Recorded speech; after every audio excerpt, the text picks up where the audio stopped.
Good morning.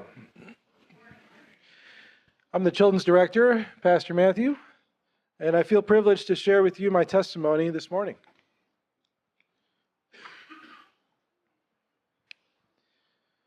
Life's journey is often filled with trials and tribulations, but it is in these challenging moments that we find our greatest strength and faith.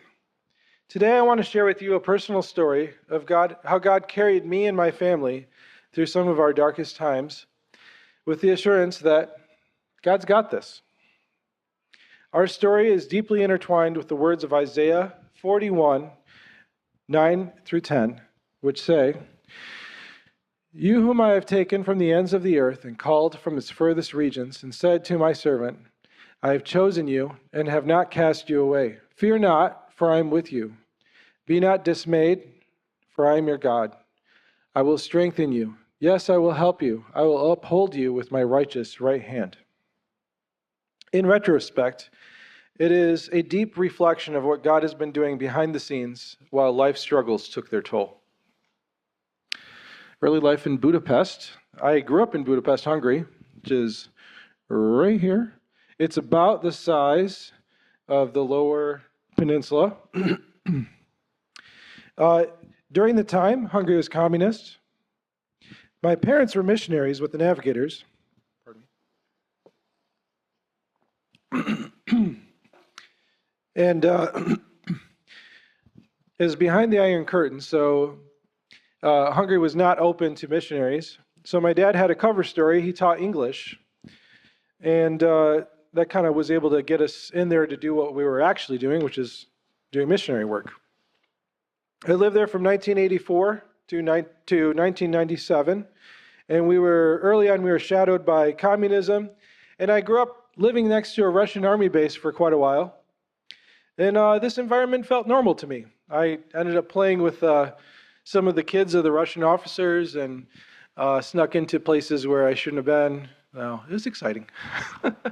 I was able to travel to quite a bit of Eastern Europe. I went on a couple of missions trips around, but I remember going to Bulgaria with my dad, and when I was younger, our family went to Romania up into the mountains and hung out with Romanian pastors, and it was all covert, and I got to drink whole milk, hot cocoa from the cow that was like up the stream. So it was fun. Later on, we did a little project in former Yugoslavia. There was a war there.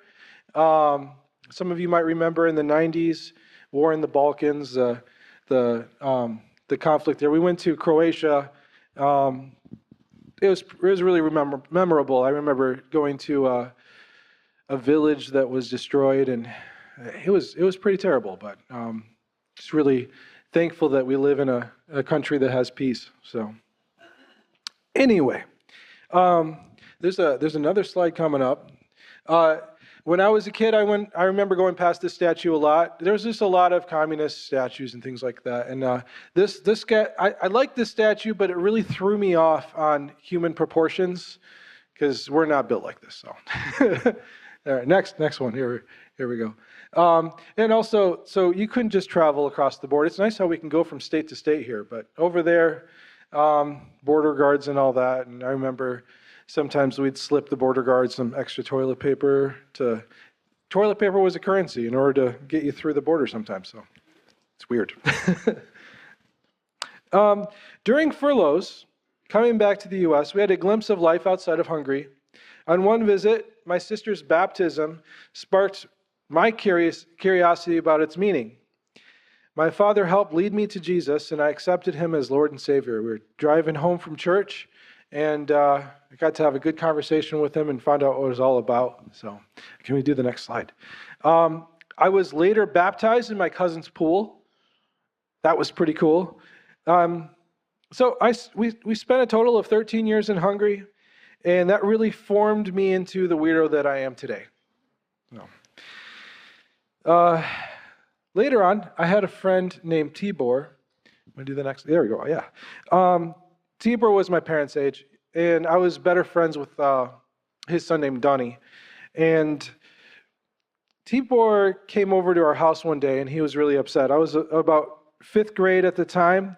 A weird fact, Hungary had the world's highest suicide rate at the time. And he came over, he was upset because a friend of his had committed suicide. That really wasn't what upset him. What upset him was that his friend committed suicide the wrong way, and that there is a better way, and that's really why he was upset. And his attitude really bothered me about suicide, more than the details that he was sharing with me, just how he felt about it. And, just the idea that something like that could be okay. It's not okay. But eventually, Tibor gave his life to Christ, and he became a new creation. But God really didn't start using him until he started to struggle with multiple sclerosis. And that's when his life really seemed to change from what I saw. He started sharing with his friends. He went on a skiing trip with his friends. He did not ski. He just waited until they came back from skiing and then just hung out with them and told them about Jesus and encouraged them. And he was just he's really a people person. And I miss that about him.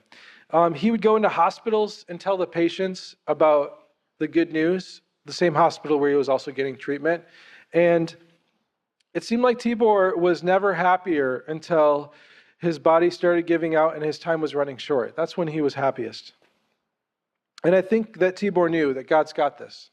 So I just want to read this real quick. When you pass through the waters, I will be with you, and through the rivers, they shall not overflow you. When you walk through a fire, you shall not be burned, nor shall the flames scorch you. God didn't heal Tibor of multiple sclerosis, but he used Tibor, and God was with Tibor as he walked through those hard times, and they didn't overcome him. So I praise God for Tibor. All right, meeting hope. Life has a funny way of leading us to the people that we're meant to meet, often when we least expect it. And my journey with hope began at Calvary Chapel. Can we do the next one? It's in Kalamazoo, and that's where I attended church regularly.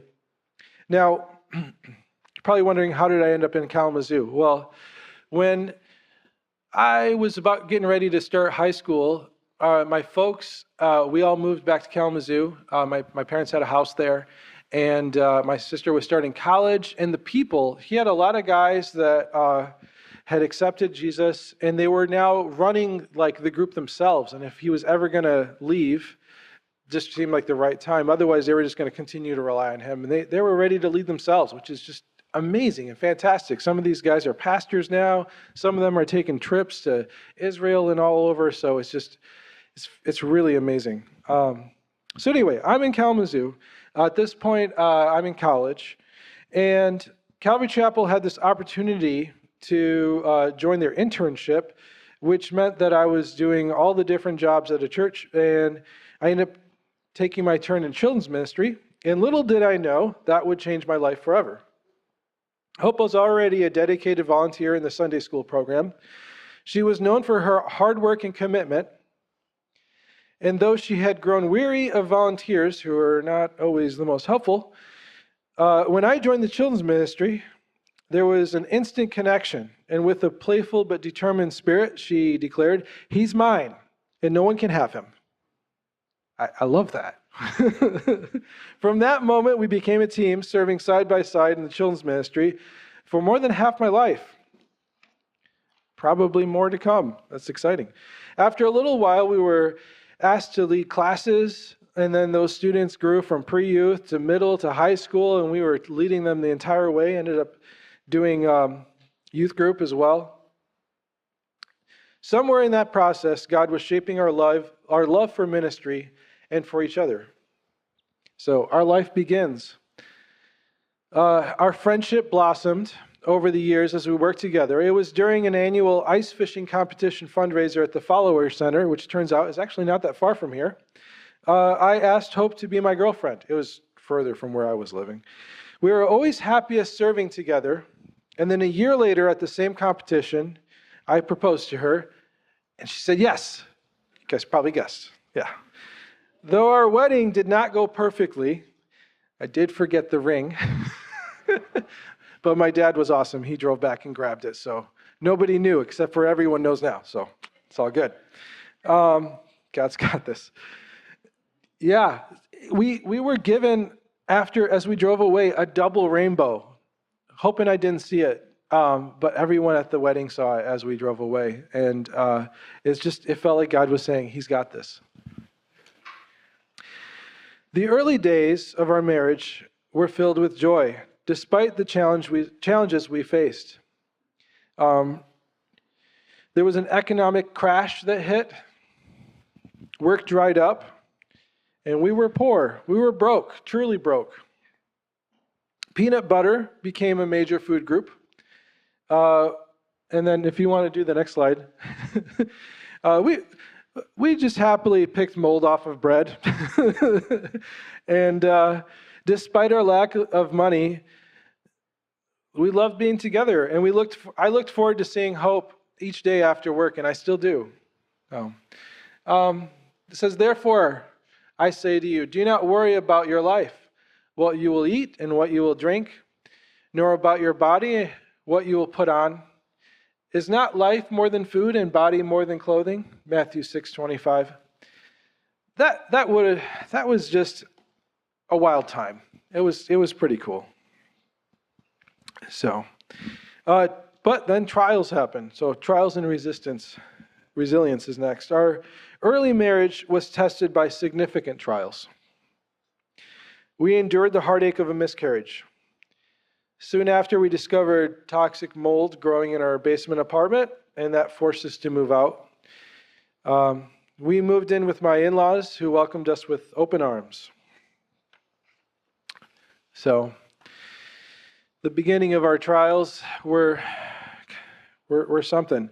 And that's when we found out that we were expecting our firstborn.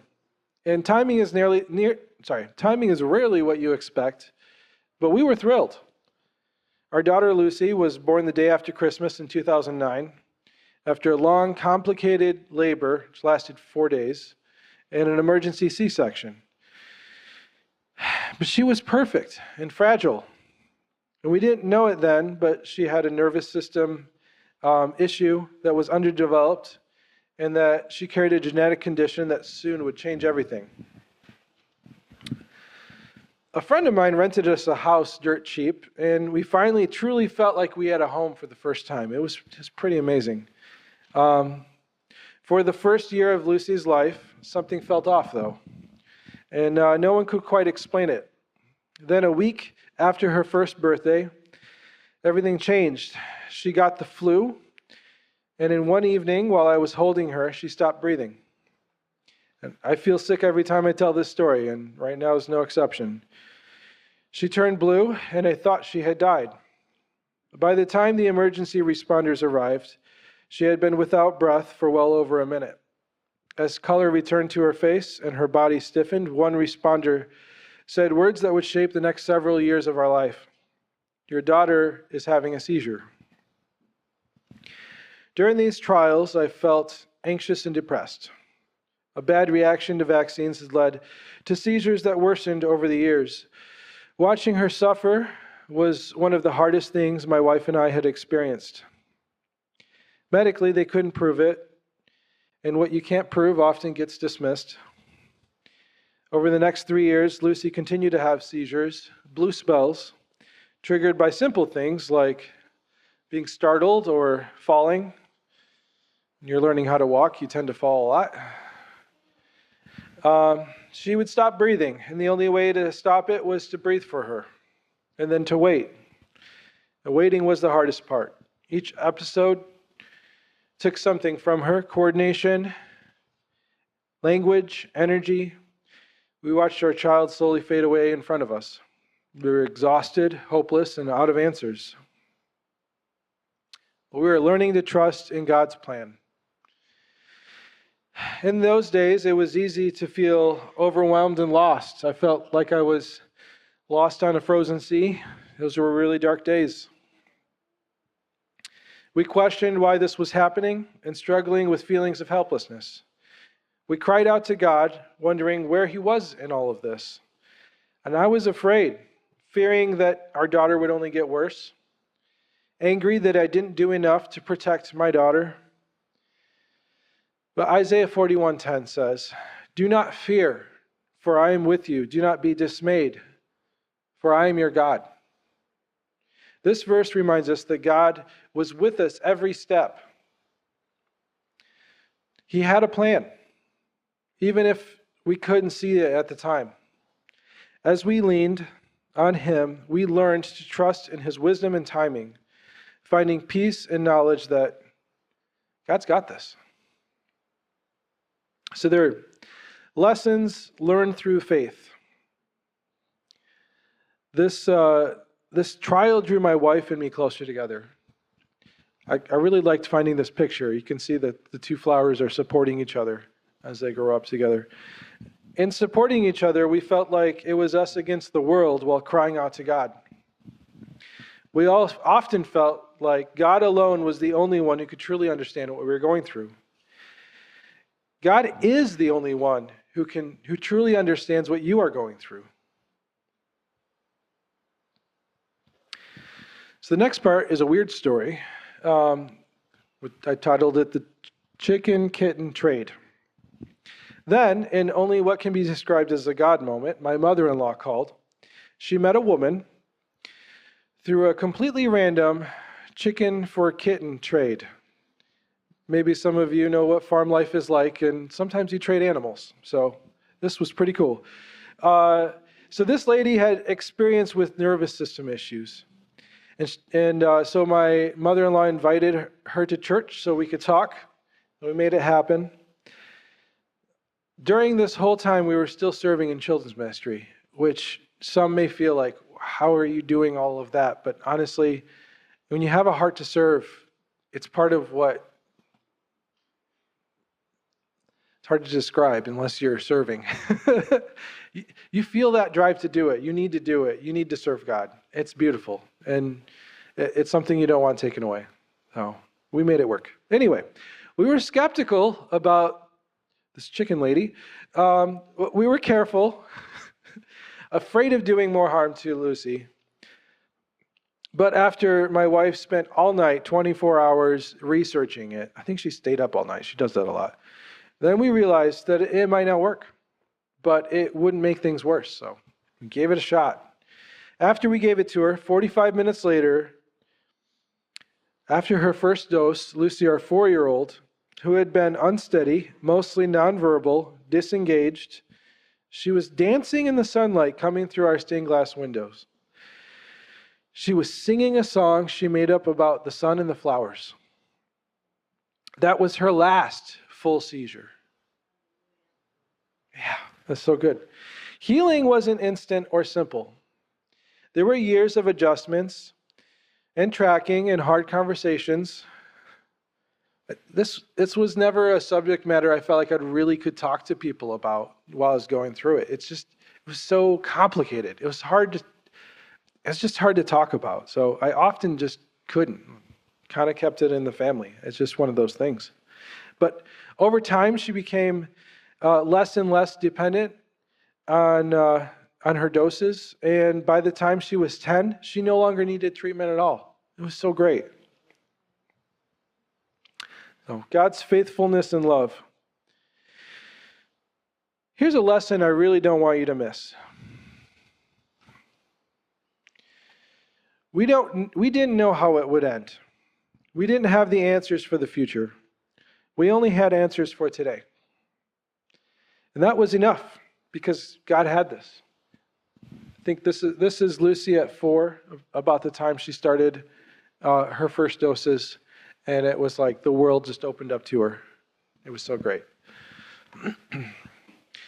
Through those years, we were able to walk alongside other families facing similar fears. And Lucy, our Lucy, grew into one of the most emotionally perspective and compassionate people I know. Sometimes God's got this doesn't mean instant rescue. Sometimes it means strength for today, light for the next step, and trust when the story isn't finished yet. None of our stories are finished yet, right? Yeah.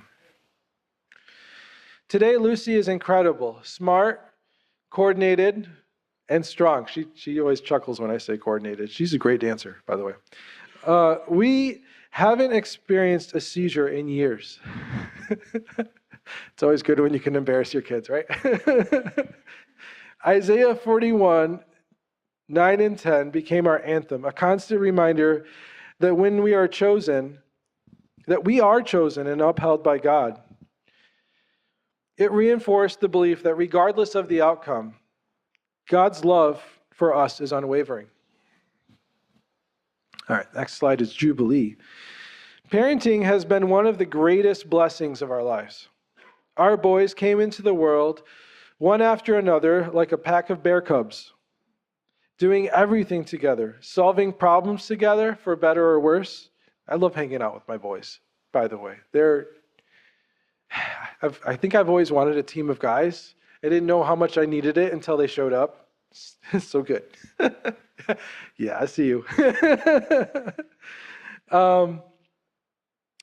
Life was loud, chaotic, and full. It was really full, and we were grateful. After the delivery of our third son, Arlo, we were told that we couldn't have any more children. During the delivery, doctors discovered my wife's uterus had become dangerously thin. There were signs that she had nearly suffered an abruption. The message was clear. Another pregnancy would likely cost her life and the babies. With our family safe and growing, we accepted that reality. We trusted that that this is the family that we had. Then 6 years later, the impossible happened. We were expecting again.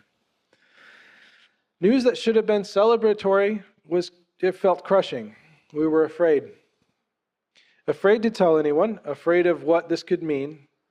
Those next 8 months were some of the hardest I've ever walked through, or we've ever walked through.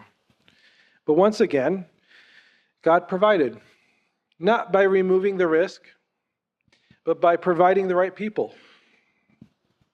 My wife's OB was actually a renowned spinal surgeon. She wanted to go back into doing pregnancies and deliveries, and that was amazing. She was really honest about the danger, and she was determined to see this through with wisdom and care. Really appreciated her. It was during this time that we became more aware of my wife's connective tissue disorder, which added more complexity to an already high-risk pregnancy. A previously repaired hernia returned, and a month before the scheduled C-section, it landed her in the ER. The pain had become so severe that her body couldn't handle it. Emergency surgery was performed that night, and as she was taken under, the surgeon said, "We don't know if the baby will survive this until the end." Those are not words you ever want to hear. That's not great bedside manner, by the way. But God had them. They both made it through. The final hurdle was the C-section itself.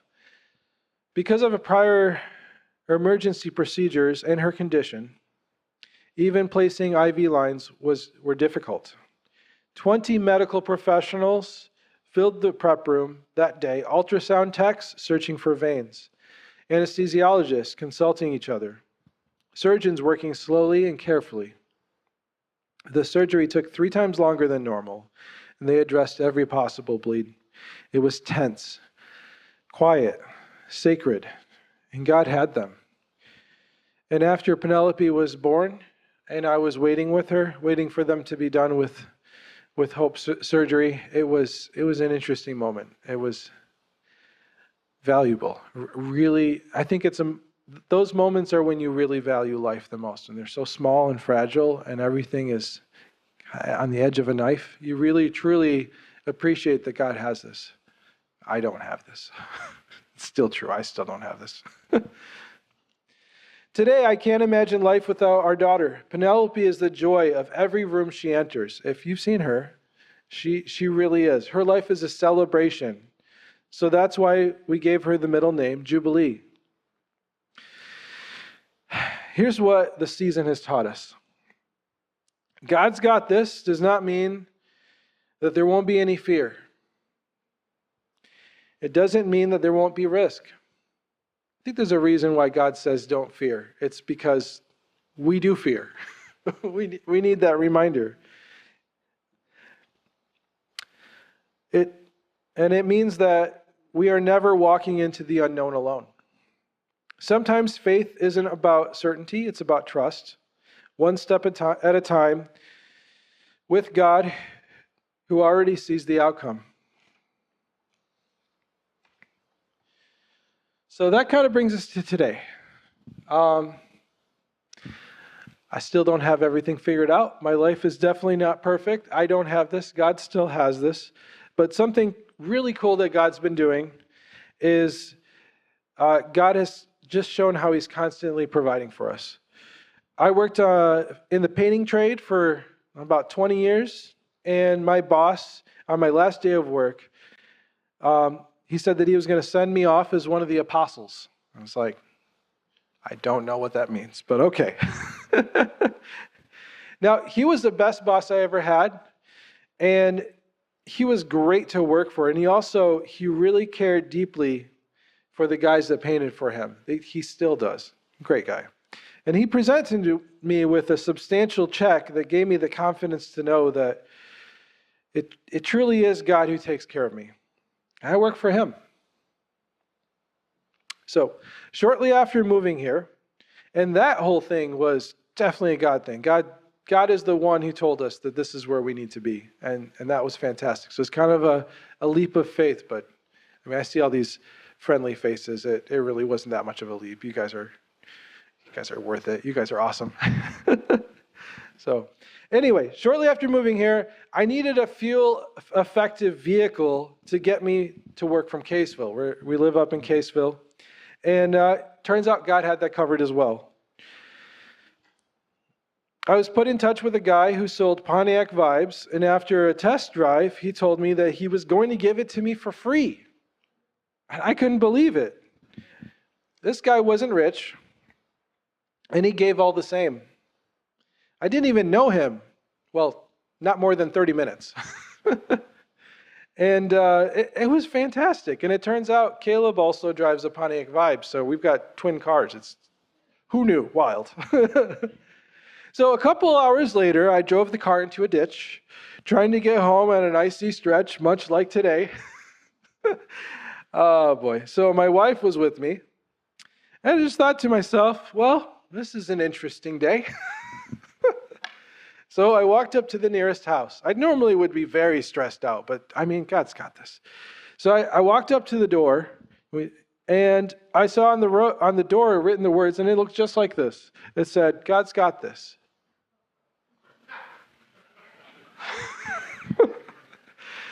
So after knocking on the door and finding nobody home, I returned to Hope, but got back in the car. It's nice and warm in there. It's cold outside. And I let her know that apparently God's got this. So we just waited. And then some people showed up at the house. A guy came out, walked up to me, and he offered to pull me out. Turns out his name is Matthew. It's my name too. And he had us pulled out a few minutes later. God's got this. Isn't that wild? It's so good. In conclusion, do you feel defeated? I've been there. I often feel defeated. Do people just not understand? I don't always give them a chance. It does feel like sometimes people don't understand. Do you feel like you're going through the struggles of life alone? Here's Romans 8:29. And we know that all things work together for the good of those who love God, to those who are called according to his purpose. You may not feel like in the moment, but God has a purpose for what you're going through. In all circumstances, God has us covered because God's got this. I'm really glad I got to share this. Honestly, I feel like this testimony was more for me than anyone else because it gave me perspective on what we've gone through. And in the moment, you don't always realize why. Why do we go through the hardships? And just being able to put this all down it's kind of been healing. So thank you, Jeremy. Thank you, Pastor. I have a poem to read. Excuse me. And while I read the poem, if we could have the worship crew come up. This poem was written by my great-grandfather. He was a church planter in northern Michigan, and pretty amazing guy. So here's the poem. It's called The Set of the Sail. One ship drives east, another west, while the self-same breezes blow. It's the set of the sail, and not the gale, that bids them where to go. Like the winds of the sea are the waves of fate as we journey along through life. It's the set of the soul that marks the goal, and not the winds and strife. So with Christ in the heart and Christ at the helm, though contrary winds may assail, still it's his own words that we have heard, far above the noise of the gale. So set your soul for the heavenly goal, and let the earth's contrary breezes blow. For Christ is the Lord, and by his own word, the oncoming storm shall not overthrow. Let's pray. Dear Heavenly Father, thank you for giving me the opportunity to share just what's been happening in my life, and just praise you for how you brought us through this and where we are now, Lord. Just thank you for providing for us. Lord, I pray that any words spoken today would, if they're not of you, Lord, that they would come to nothing, but anything that is encouraging, Lord, I pray that you would use it. I just praise you and thank you for who you are, and that we're along with you on this journey. And I just want to praise you for my family, praise you for this church. In your name I pray. Amen.